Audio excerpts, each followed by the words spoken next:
हमारा जीवन का लक्ष्य क्या है, हम दुनिया में क्यों आए। सभी आप लोगों से हाथ जोड़ के वंदना करता हूँ। हमारा जो चैनल है श्री सोनू महाराज, वो चैनल जरूर सब्सक्राइब करें और इन वीडियो को शेयर करते रहिए।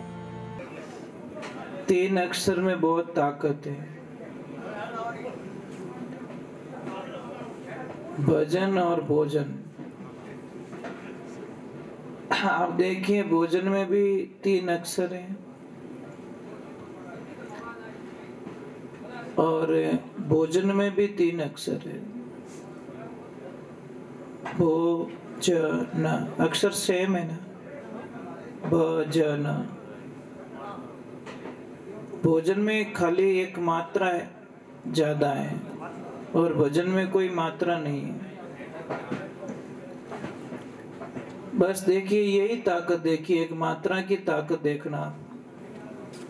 अभी क्या है, रात्रि को भजन है और कल सुबह में भोजन है। कल देखो, ये जगह खाली नहीं मिलेगी आपको। एक मात्रा में शक्ति देखिए आप।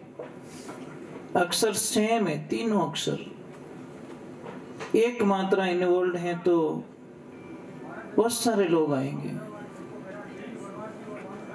बस यही हमें समझना पड़ेगा। जितना आनंद आपको भोजन में आता है ना,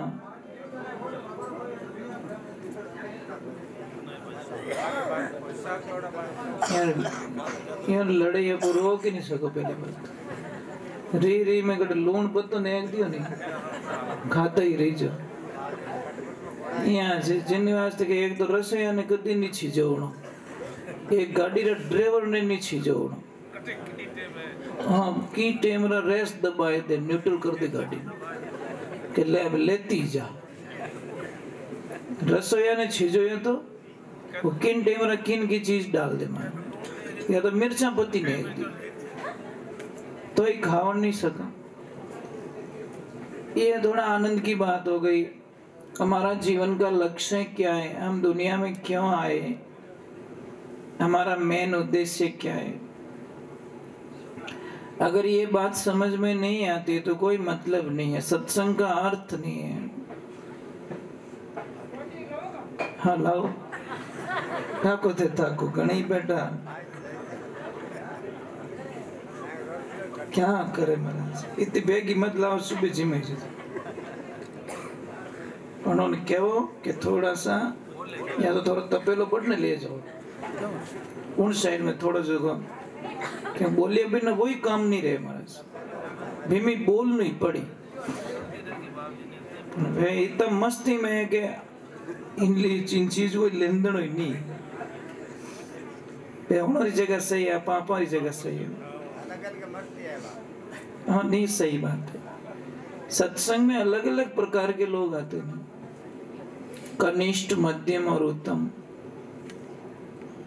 कनिष्ठ क्या करता है, सत्संग का नाम लेते तो विचार करता है कि मैं जाऊं कि नहीं जाऊं, जाऊं कि नहीं जाऊं। मध्यम क्या करता है, रवाना होने का मन तो करता है अपना, फिर विश्राम कर देता है, चलो ना सुबह जाएंगे। और उत्तम क्या करता है, हाँ देखो कितना शांति हो गई, एकदम शांति। पैसा पासो चालू मत कर जवा। तो उत्तम क्या करता है, सत्संग का नाम लेते ही उसको वैराग चढ़ता है, नहीं मुझे चाहना है, नहीं मुझे चाहना है। कई लोगों को देखो, मेले का नाम लेते ही उनको बहुत अच्छा लगता है, कई लोगों को फिल्म का नाम लेते ही अच्छा लगता है, और कई लोगों को सत्संग का नाम लेते ही अच्छा लगता है। इंसान सारे वही है। एक परिवार में देखना, एक को फिल्म अच्छी लग रही है, एक को भगवान के भजन अच्छे लग रहे, तो घर में लड़ाइयाँ यही तो होती है। टीवी पे यही तो लड़ेगी। कोई तो कहता है रामायण आ रही है, रामायण निकाल यार, तो दूसरा वाला रिमोट लेके निकाल देता फिल्म। ये हो गया झगड़ा। मतलब छोटी सी बात से, एक को फिल्म अच्छी लग रही, टीवी एक है, एक को फिल्म देखनी, एक को रामायण देखनी है। ये भाषाएं हमें समझ में आनी चाहिए कि हमारा जीवन का कल्याण किससे हो सकता है। आप देखना, चाहे कोल्ड ड्रिंक पी लो, चाहे लस्सी पी लो, चाहे जूस पी लो, आखिर में जो प्यास होती है ना, वो पानी से बुझती है। मूल तत्व पानी है। आप लस्सी पी के प्यास नहीं बुझा सकते, जबकि वो लिक्विड है। आप कोल्ड ड्रिंक पी के नहीं बुझा सकते प्यास, जबकि वो पानी जैसे ही लिक्विड है। आप जूस पी लीजिए, कुछ भी पी लीजिए, आखिर में पानी पिएंगे ना। आप ट्राई करके देखिए, मूल तत्व जब आपको मिलेगा ना, बड़ी शांति मिलेगी। 5 पकवान बने हुए आपके सामने, पूड़ियां हैं, सब्जी है, सारी चीजें, मिठाई, अच्छी सी मिठाई है, काजू कतली है, परंतु वहां पे भी सारी चीजें आपके सामने पड़ी है। और किसी एक बंदे ने आवाज लगा दी कि रोटी, तो आप तुरंत बोले वही वही वही, इधर रोटी वाला है, तू इधर आ, ले, तेरे सामने इतनी चीजें पड़ी है, मिठाई पड़ी, काजू कतली पड़ी, वो पड़ा, पकवान पड़ा, पर रोटी का नाम लेते ही आपका ध्यान रोटी की तरफ जाएगा, क्योंकि मूल तत्व क्या है? रोटी है। ऑटोमेटिक हमारा दो रोटी होती तो मैं आराम से जिम लेता। इतनी चीजें पड़ी तो आराम से अभी भी नहीं जिम रहा है, क्योंकि ये दिखावा, ये क्या मेकअप है। जो ये पकवान होते हैं ना, इसको हम मेकअप कहते हैं। और थोड़ी देर बढ़िया लगे, પછી કઈ કે મારે ગેસ ઘણો બને, ગેસ બને કઈ ખાયો अलग अलग, तू तो थोड़ो खाटो पी लियो, थोड़ी लस्सी पी ली, थोड़ो मिर्ची वड़ो खाई लियो, थोड़ो रसगुल्लो खाई लियो, वेंगोर जैन फाइटिंग री मायने वो तो के तू अटकाई करे, वो के तू अटकाई करे, ए लड़ी जन પછી के मारे गैस घणो बने, गैस कई धारे बम वाणी देख जे तू। ये दिखती बात है भाई। ये काम करो ना, एक पिंजरे में आप 5 को, एक भैंस डाल दो, एक गाय डाल दो, एक गधा अंदर डाल दो, एक घोड़ा डाल दो, फिर देखो मजा कितनी लड़ाइयां होगी। तो उसको देख के हमें पता नहीं चलता कि ये इनके कॉम्बिनेशन नहीं बैठ रहा है, तो मेरे पेट में अलग अलग चीजों का कॉम्बिनेशन कैसे बैठ सकता है? नहीं हो सकता है। ये जबान का स्वाद के कारण हम लोग 80% लोग बीमार हो जाते हैं। और बीमारी का मूल कारण क्या है? खानपान। अब खानपान शुद्ध रखिए। मैं तो कहता हूं कि जितनी किसको शुगर है ना, जिंदगी में गेहूं की रोटी कभी मत खाओ, शुगर जिंदगी में कभी नहीं होगी आपको। अब बोले महाराज भूखा मरा कहीं करो, अरे भाई बाजरे की रोटी खा लो, जौ की रोटी खा लो, ज्वार की रोटी खा लो, वो तो चीजें खाते नहीं हम लोग। गेहूं का फुलका थने फुल को बना दी। हाँ सच बोल रहा हूं, आप गेहूं की रोटी छोड़ दीजिए। दूसरी नंबर, दूध छोड़ दीजिए। 2 चीज छोड़ दिए, आपकी शुगर की बीमारी जड़ से खत्म हो जाएगी। कोई दवा लेने की जरूरत नहीं है, इंसुलिन लेने की जरूरत नहीं है, आपको टेबलेट लेने की जरूरत नहीं है। परंतु नहीं, वो तो नहीं छूटे, थोड़ी थोड़ी तो कण खाओ चाहे मन खाओ, बात तो हो गई ना। पर समझौता कोई नहीं करना चाहता, पैसे दे देंगे, बीमार हो जाएंगे। तो हमारी जिंदगी को समझनी पड़ेगी हमें, हमारा जीवन क्या है। ये शरीर है ना प्रभु, कहीं मार्केट में तो नहीं मिलता ना, नहीं मिलता। सारी चीजें भौतिकता की जो दिखने वाली चीजें, रजाई फट गई दूसरी ले आओगे, बत्ती फूट गई दूसरी ले आओगे, कपड़े फट गए दूसरा ले आओगे, ये बॉडी कहां से लाओगे आप? ये शरीर कहां मिलता है? और जिन कहीं सूतो अचेत नींद में, अरे मृग सब खेत उजाड़े, बड़ी मुश्किलों खेती पाके, यानी तो क्यों बिगाड़े। 5 25 मृगणी ये तो चिड़िया धाड़े, चेत सके तो चेत बावरा, नहीं तो तने जड़ा मूल सुई पड़े। कोई नगरी के राजा थे, उसी नगरी के बाहर कोई संत महात्मा आए, और संत तो बस अपनी मर्जी के मालिक होते हैं महाराज। उनको किसका मन लग जाए तो चले जाते महल में, और नहीं मन लगे तो अपनी कुटिया में भी आनंद ले लेते हैं। इसलिए तो किसने लिखा, वाह वारे मौज फकीरा की, वो परवाह नहीं करते अमीरा की, वो वारे मौज फकीरा की। ये फकीर आदमी की मौज यही होती है। भाई क्या होता है फकीरों के पास में? क्या होता है? अंबर ओढ़ना, भूमि पतना, बीच मसाना सोई, ये भूत पलीतरा, शंका नहीं मानी, नहीं हसे नहीं रोई, फकीरी निर्भय पड़ा निर्मोही। क्या है फकीर आदमी के पास में? तो महाराज भगवान की ऐसी लीला होती है, और राजा को पता चल जाता है कि कोई संत महात्मा पधारे हैं। तो राजा ने विचार किया कि संत महात्मा को लाना है, अपन लाए कैसे यहाँ पे? तो थोड़ी सी एक चर्चा फैल गई थी नगरी में। राजा ने क्या बोला कि मेरी जो 10 बकरियां हैं और 1 बकरा है, इनको कोई भी पेट भर के खिला देगा और शाम को इनकी फेवरेट चीजें मैं डालूंगा, अगर ये नहीं खाएगी तो आधा राज उसको भेंट कर दूंगा।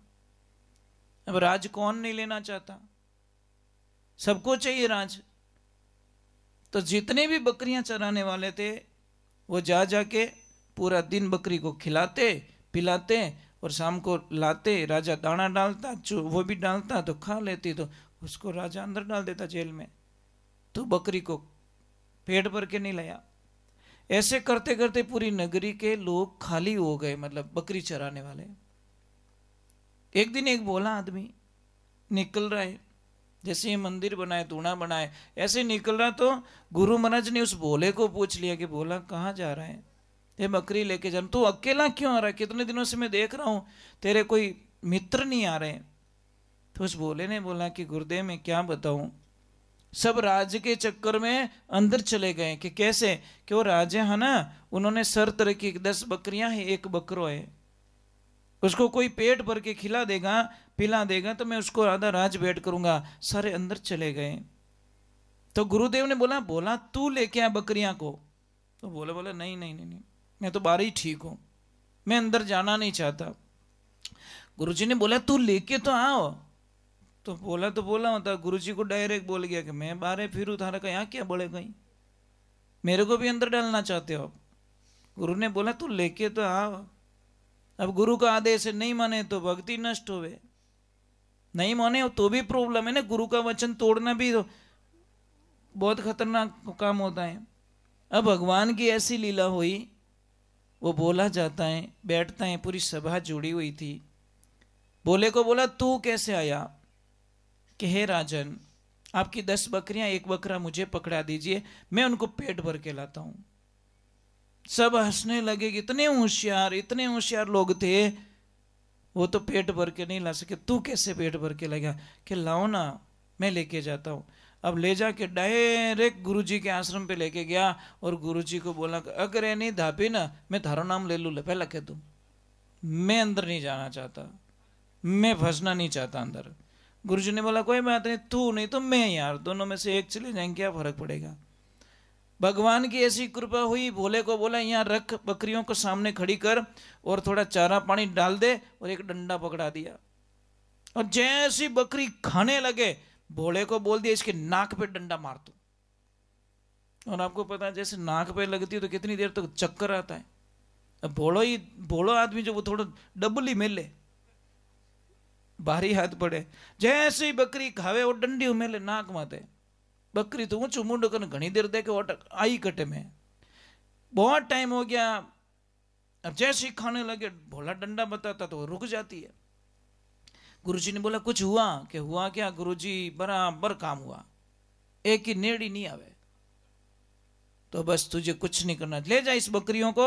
और जैसे ही वो राजा कुछ डाले दाना पानी तो की मत कर जे, वो डंडी ऊपर कर दीजिए, वही टोट को धार कने कि ठीक है गुरुदेव। अब लेके गया वापस, राजा ने बोला खिला पिला दिया, कि हाँ, कि बोला रोज तो पेट इनका फुला रहता है, आज पेट मुँह चिपियोड़ी की करे, कि अरे गुरुदेव धाभी आज ही है, ये रोज तो कहीं है फॉर्मलिटीज में, आज यार रोज गैस बनी उड़ रहे, आज फ्री माइंड है। जैसे ही वो खाने के लिए दाना पानी डाला, बोलो डंडी ऊंसो की दो बकरियां खावी को नहीं। राजा ने बोले तो दबाए दी भाई, ये तो आधा राज का मालिक बन गया।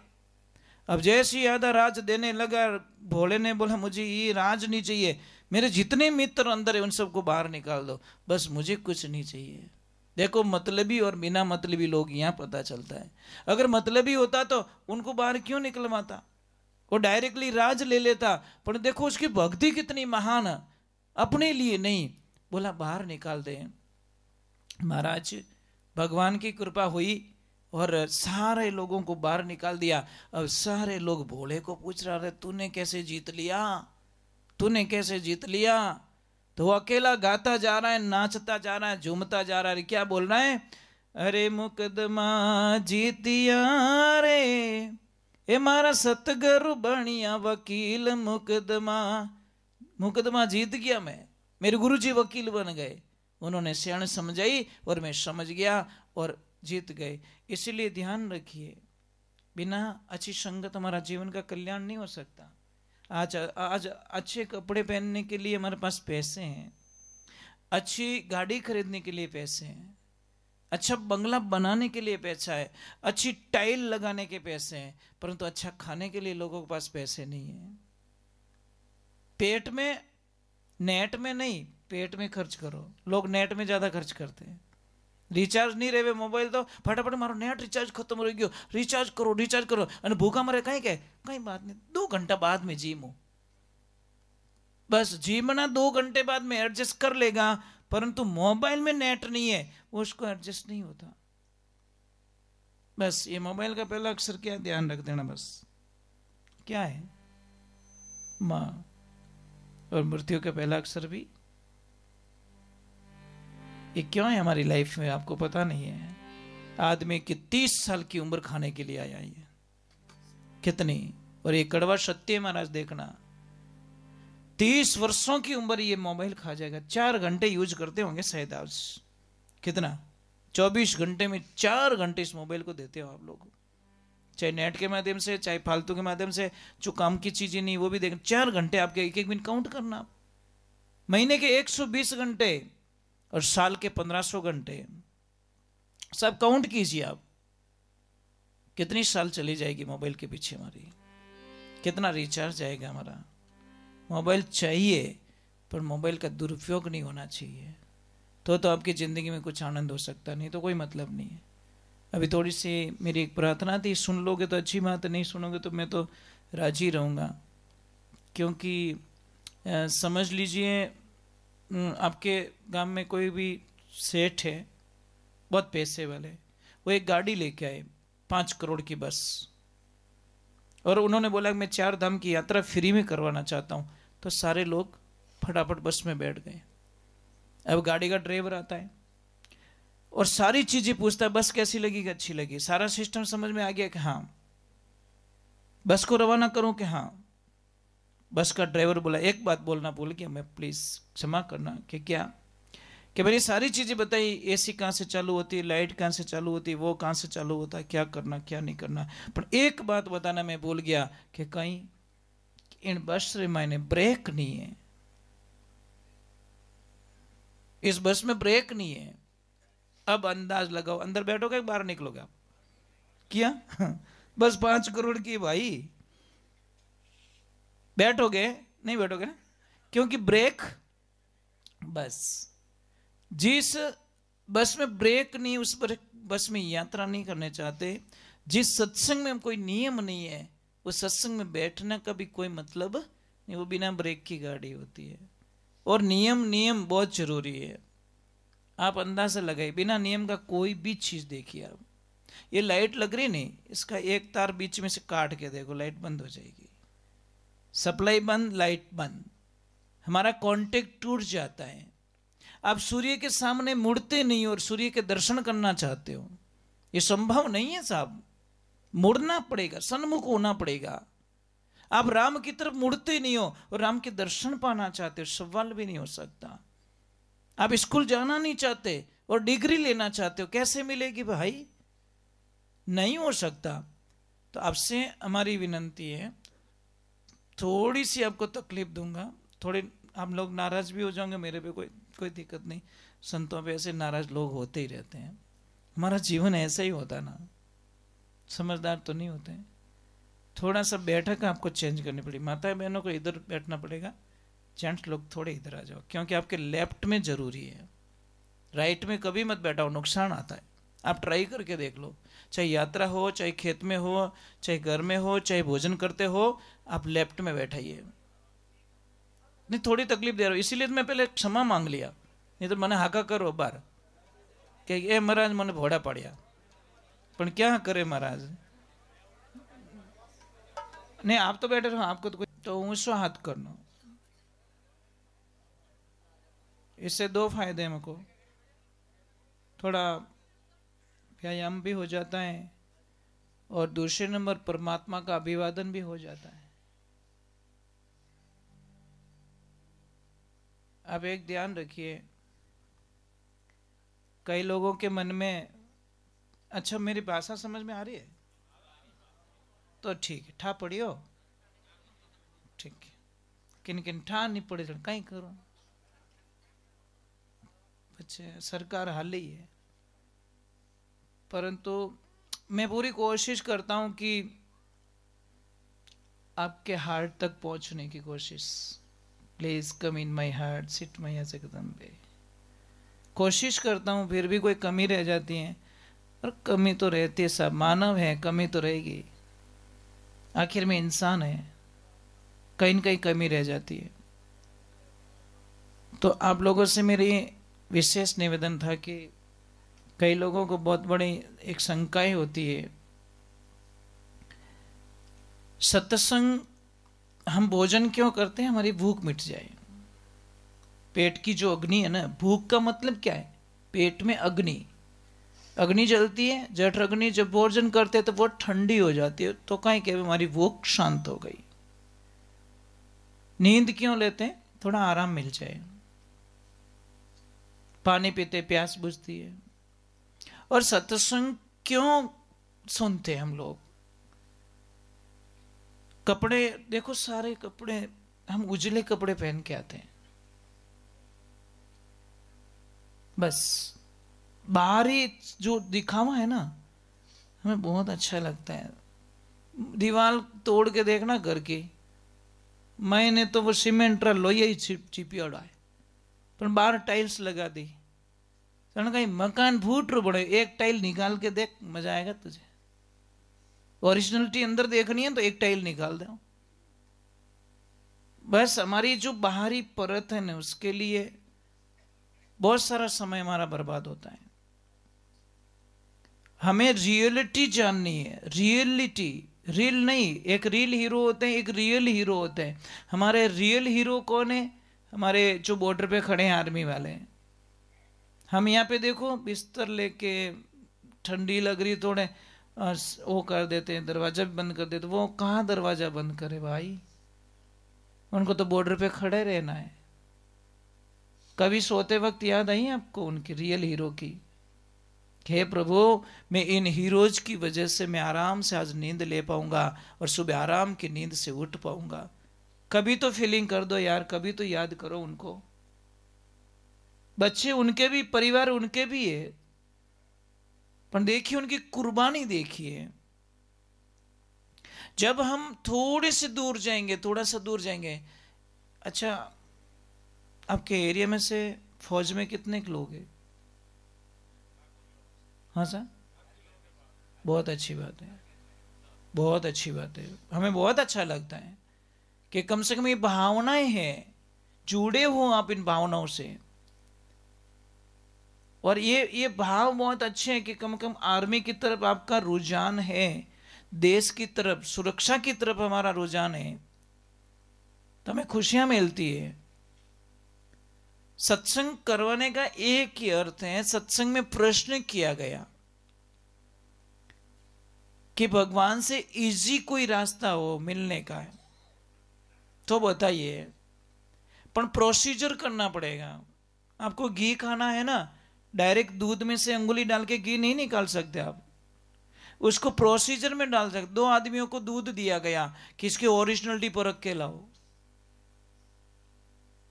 एक तो गया दूध की डेयरी पे, फैट देख के आ गया कि इतने फैट आ रहे। दूसरा बोला कि 2 दिन का मुझे टाइम चाहिए। उसने दूध को गर्म किया, नॉर्मल लेवल पे लाया, जामन डाला, दही बनाया, फिर मंथन के माखन बनाया और घी बना के बोला कि ओरिजिनल ये था। इसमें 30 लीटर दूध था, 29 लीटर गायब हो गया, 1 किलो घी बना इसका। ओरिजिनलिटी ये थी और सत्य ये है। अब घी को वापस कोई दूध तो नहीं बना सकता। और दूध, घी की ताकत देखिए आप, ताकत देखिए आप। 1 किलो घी लीजिए, कोई कढ़ाई में डाल दीजिए और 500 लीटर उसके ऊपर दूध डाल दो, वो आके ऊपर बैठेगा। बोला तुम्हारी औकात नहीं है अभी कि मुझे नीचे की उस परत में डाल सको, मैं बैठूंगा तो ऊपर। यही जगत और भगत का विवरण है महाराज, यही है। जो समझ जाता है वो वहां तक प्रोसीजर में तो आपको जाना ही पड़ेगा। हम सत्संग सुनना नहीं चाहते हैं, ध्यान करना नहीं चाहते। मैंने कई लोगों को प्रश्न करता रहता हूँ कि आपने दीक्षा किस किसने ली? बहुत सारे लोग अपराध करते, मेरे गुरुजी है, मेरे गुरुजी है। फिर वापस प्रश्न करता हूँ कि गुरु मंत्र किसको किसको याद है? तो शायद 70% लोग हाथ ऊपर नहीं करते। फिर वापस बात करता हूँ, बोलता हूँ कि भाई गुरु मंत्र याद है तो जप कौन कौन करता है? तो फिर 2% ही लोग अपराध करते हैं, 98% फेल हो जाते हैं। आप कोई भी पौधा रोप के देखिए, पानी मत डालो, वो सूख जाएगा। आप गुरु मंत्र लिया, उसको जप नहीं कर रहे हो। मैंने बोला ना, रिचार्ज नहीं कराया तो मोबाइल कोई काम का नहीं है। भले 5 लाख का है मोबाइल है आपके पास, अपन उसमें रिचार्ज नहीं है तो डब्बो लेन फिरो भी नहीं कि मारे मोबाइल है अपन टावर आई को नहीं, कहीं टावर मैंने रिचार्ज को नहीं करी। तो गुरु मंत्र, मंत्र मंत्र इस शब्द को समझो, मन को तर कर देता वो मंत्र रहता है। ओम नमो भगवती माँ बोले प्रक्रमाय मनोविलास, तो मन स्तंभ कुरु कुरु स्वा, इस मन को इतना प्रफुल्लित कर देता है, उसको कहते हैं गुरु मंत्र। पर एक बार उसके करीब जाके देखिए, अरे भगवान तो बहुत इजीली मिलते, इजीली, परंतु आपको वो रास्ता पता नहीं है। इसलिए भगवान आपको पता है कि भागवत जी में एक कथन आता है, जब भगवान कृष्ण भगवान समझाने के लिए जाते हैं कौरवों को कि भाई युद्ध मत करो, लड़ाई का कोई मतलब नहीं है, 5 गांव दे दो और बात को खत्म करो। ये समझाने के लिए आने वाले थे कल, और आज का प्रोसीजर विदुर जी को पूछा गया कि विदुर जी आप अपनी नीति क्या कहते हो, आपका विचार क्या कहता है, हमें क्या करना चाहिए? तो विदुर जी ने डायरेक्ट धृतराष्ट्र को बोला कि दुर्योधन है ना, ये तुम्हारे पूरे वंश का विनाश कर दे, ये नाग है नाग, इसको बाहर निकाल दो, नहीं तो तुम्हारे पूरा वंश का विनाश कर देगा। ये बात दुर्योधन ने सुन ली कि काका रोटी हमारे खाते हो, भोजन हमारे खाते हो, नौकरियां करते हो और मेरी निंदा करते हो, चले जाओ यहां से। विदुर काका बड़े खुश हुए मन ही मन कि इन दुष्टों के जाल से निकलूं। जैसे ही गए घर पे, विदुरानी जी बोले कि आप इतने नर्वस क्यों लग रहे हो? कि विदुरानी, एक तरफ मुझे बहुत खुशी है और एक तरफ बहुत दुख है। कि क्या? कि एक तो उन दुष्टों से छुट्टी मिल गई इसलिए बहुत आनंद में हूं मैं, बहुत खुशी है मुझे, पर दूसरी दुख भी है मुझे कि एक दिन बाद में छुट्टी मिलती। कि क्यों? कि कल कृष्ण आने वाले हैं, उनके दर्शन हो जाते, उनसे भेंट हो जाती तो मन को बड़ी शांति मिल जाती। ऐसे बोलते बोलते विदुर काका के मन में आंखों में आंसू आ गए कि मेरे कृष्ण से नहीं मिल पाऊंगा मैं, कितना अभागा मैंने जीवन को निकाल दिया और लास्ट टाइम मुझे अलग कर दिया। एक दिन और देते मुझे, सिर्फ एक दिन, और फिर दूसरे दिन मुझे निकाल देते वहां से, पर मुझे एक दिन पहले निकाल दिया गया। अब देखिए विदुरानी जी का विश्वास, वो क्या कहती है कि चिंता मत कीजिए, आएंगे मेरे प्रभु, मिलेंगे हमसे। अब सेकंड डे जब आते हैं भगवान, और दुर्योधन पूरे सज धजक के भगवान को रथ में ले जाना चाहता है, इस रास्ते ले जाना चाहता है। भगवान बोलते नहीं, इस रास्ते नहीं चलूंगा, मैं इस रास्ते चलूंगा। बोले भगवान उधर तो रास्ता सही नहीं है, सजावट इस रास्ते की है, श्रृंगार इस रास्ते पे किया हुआ है, तैयारियां इस रास्ते पे की, नहीं मैं इस रास्ते जाऊंगा। देखिए भगवान कहते कौन नहीं, इस रास्ते कैसे जा रहे हैं? क्योंकि विदुर जी का घर इस रास्ते पे पड़ता है। वो डायरेक्ट नहीं बोले कि विदुर काका इधर रहते, पर उन्होंने बोला नहीं मुझे इस रास्ते जाना है, और भगवान इस रास्ते गए, जिद कर गए। और जैसे ही सारे तापड़दिंग कर रहे, नाच रहे, बाजे बज रहे, विदुर जी विदुरानी जी ऊपर खड़े महल के अंदर, उन्होंने बोला थोड़ा फूल बरसा देंगे, हमारा कामना पूरी हो जाएगी, हम कृष्ण को देख लेंगे बस। और जैसे ही उनके महल के कक्ष गए, उन्होंने रथ रोका दिया, डायरेक्टली बोल दिया कैसे हो विदुर काका। कौन कहते भगवान नहीं सुनते, सुनने वाला तो चाहिए। इसलिए कहते हैं ना, भाव के भूखे हैं भगवान। हाँ, भाव ही एक सार है, जो बजते मुझे भाव से उसका बेड़ा पार है। अब भाव से जाइए भगवान के पास में। कोई भी मंदिर जाइए, मंदिर ये मत देखिए मंदिर छोटा ही है बड़ा, ये दो देखना बंद करो। और जब तक दो देखना बंद नहीं करोगे भगवान की प्राप्ति कभी नहीं कर पाएंगे। क्योंकि कीड़ी में तू नानो दिखे, हाथी में तू मोटो क्यों, बण महावत ऊपर बैठो हाकण वालो, तू रोई तू कैसो खेल रचियो मेरे दाता जी, तो देखो वो तो तू रोई तू है नहीं। नर नारी में दो दिखे, नर नारी में एक विराजे, दो दुनिया में दिखे क्यों, टाबर होकर रोवन लागो राखण वालो तू रो तू, कैसो खेल रचियो मेरे दाताजी देखो तू रोई तू। ये भाव रखिए। आप ये मत सोचना इतनी सी मूर्ति में क्या है, वहां तो मूर्ति बहुत बड़ी है उसमें भगवान है, ये भूल कर देते हैं। ये समझ से परे हो जा। दो देखना बंद करो कि मोरे मंदिर तो जोरदार बनियोड़ो और अटे मंदिर छोटो ही है। ये छोटा मोटा अपने वास्ते, भगवान रे वास्ते छोटा मोटा भगवान ने कोई शास्त्र में नहीं लिखा या कोई वेद पुराणों में नहीं लिखा कि छोटे मंदिर में भगवान नहीं मिलेंगे, कोई विशाल मंदिर होगा उसी में भगवान मिलेंगे, ऐसा नहीं है। ये भाव को बंद कीजिए। आप कहीं पे भी सत्संग में जाओ, जो भी आपको अच्छे लगे, सब संतों का भगवान का दूत समझ के, उनके मुखारबिंद से निकली हुई वाणी परमात्मा की वाणी समझ के ग्रहण करके आइए। अपने दो देखना बंद कीजिए। मोरा महाराज को नहीं है तो इयारा महाराज है, लपड़ो अटीज भी हो। इसलिए शास्त्र कहता पति और पत्नी को गुरु एक होना चाहिए। दो गुरु वाला घर में कभी शांति नहीं हो सके। कारण एक गुरु जी आया, पत्नी के गुरु आए तो पत्नी बड़ी खुश है और पति फुटबॉल जैसे मुंह करके फूल रहा है। वो तो थारा गुरु महाराज, मारा थोड़ी गुरु महाराज है, थारा गुरु महाराज है। अब पति देव के गुरु महाराज आ गए तो पत्नी रोटी जली बली डाल के लो, ये तो तुम्हारे गुरुजी, मेरे थोड़ी गुरुजी। समझने की बात है, क्योंकि दोनों की विचारधाराएं अलग हो जाएगी। ये समझने का भाव होता है। इसलिए एक गुरु की शरणागति लीजिए। राम के पूरे परिवार के गुरु वशिष्ठ गुरुदेव, देखिए आनंद देखिए आप। तो हमें समझना पड़ेगा इन चीजों को। ज्यादा तो नहीं बोल रहा हूं मैं कि भजन सुनना है, मैंने तो वैसे ही आका पसंद है ही को नहीं। ये तो ठीक है, कीर्तन करता हूँ बीच में, थोड़ा बहुत कर लेता हूँ थोड़ा मनोरंजन के लिए, नहीं तो हमें लोगों को ये पसंद नहीं है। ये धाम धूम बजते ना, बहुत हार्ड होता है, इससे हार्ट अटैक आता है, पता है। मजाक नहीं कर रहा हूँ। आप कोई अच्छी डॉक्टर के पास में छोटे बच्चे को लेके जाना, आप एक काम करना, डीजे बजता है जब, तो 1 आधा घंटा बच्चे को रखना, वो 3 दिन तक आंगले गाली कान में, પછી कहीं नहीं बरात गणी भटके, बरात को नहीं वो डीजे भटके मायने। छोटे बच्चे होते ने, उनको आवाज सहन नहीं होती, और सहन नहीं होने के कारण उनके पर्दे बहुत पतले होते हैं ना, उनको बहुत कान दुखते हैं। इसलिए कोई भी बच्चे को जब डीजे में जाओ, कहीं पे मैं मना नहीं करता, डीजे में जाओ तो बच्चे के कान में रुई डाल के जाओ। छोटे बच्चे को लेके जाओ। अरे डीजे में इतनी ताकत होती है, पता है, आपके घरों के बर्तन नीचे गिर जाते साहब। तो यहाँ कितनी दीवार है, इतनी मजबूत दीवार, 15 इंच की दीवार के अंदर जो बर्तन पड़ा उसको नीचे गिरा दिया उसने, तो हमारे यहां पे कितनी दीवार है। समझ में आ रहा है? थोड़ा समझो, थोड़ी विचारधाराओं को बदलने की कोशिश कीजिए।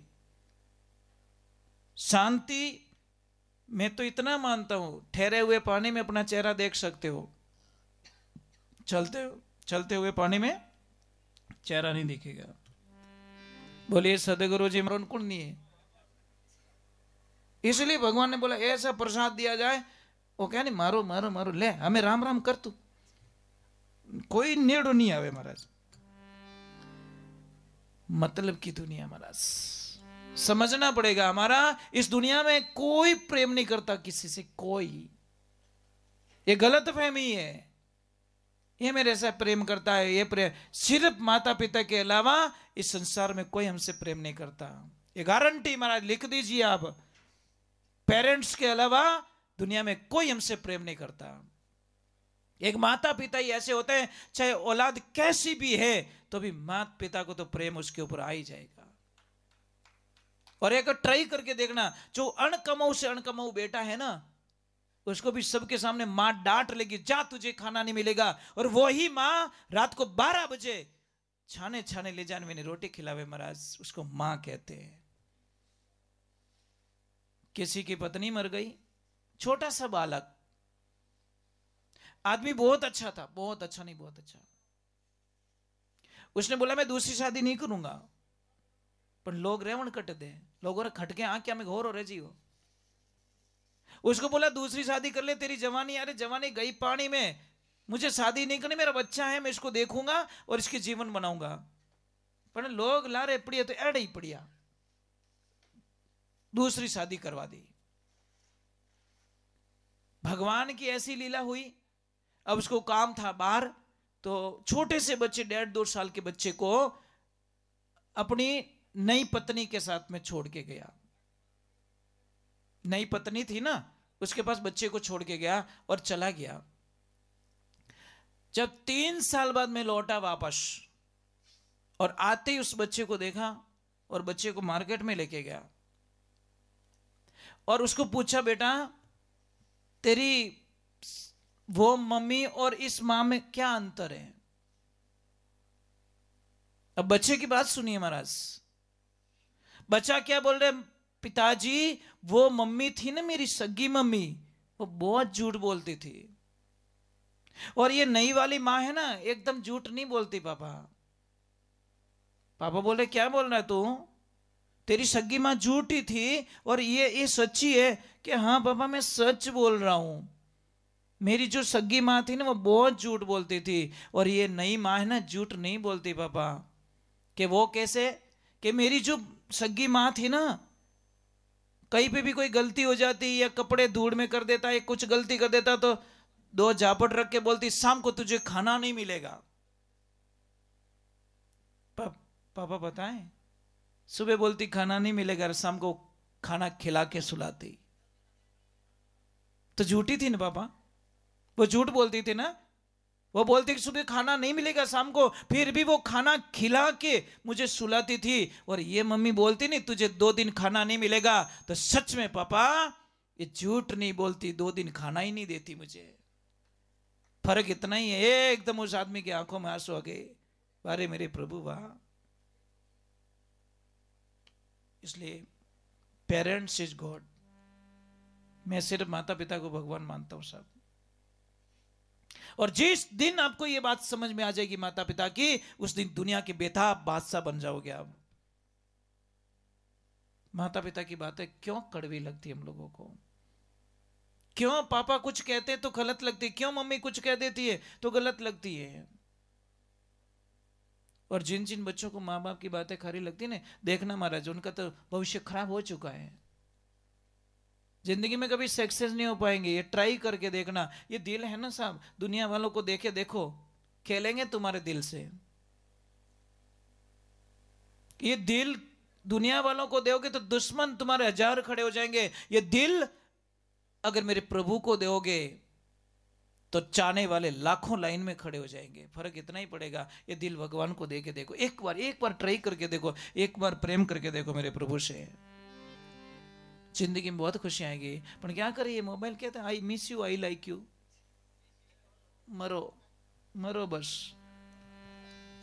कुछ नहीं मिलने वाला है।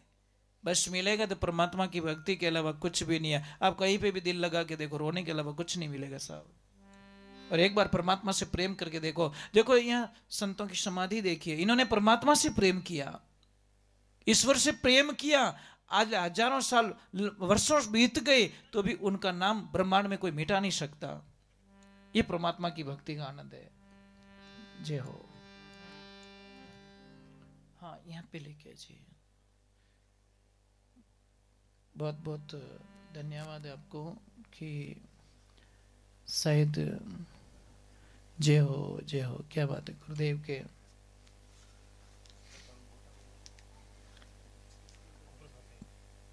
पेंटिंग करने वालों को भी बहुत बहुत साधुवाद है।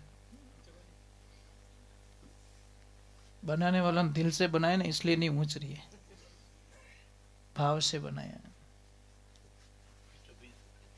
जय हो। देखो अभी संत महात्मा की बात हुई और गुरु जी की तस्वीर सामने आ गई।